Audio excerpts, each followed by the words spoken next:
Kay perti kalamig sang panahon, so napag-isipan ko nga ma-bake ako sang apple cake, pero sa frying pan ko siya ginobra. Tapos wala siyang itlog. Tan-awon ko kung manami ang iyang lasa kag ang iyang luto karon. Takloban ko na siya tapos ibutan ko siya sa aragas or sa gas stove. Pasensyahan niyo na Mia yung aking itsura.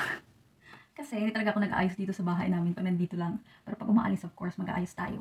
Pero bubuksan ko na yung aking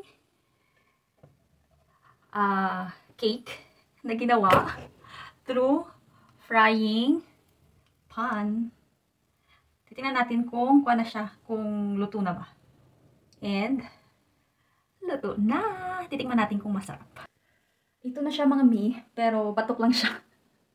Batok lang yung kanyang likod. Pero okay na rin to. Siguro nasobrahan ko lang siya sa tawag dito, sa kalayo or sa apoy. Pero 30 minutes ko siyang niluto doon sa may aragas. So, it's time for me para tikman natin yung aking apple cake sa kalaha.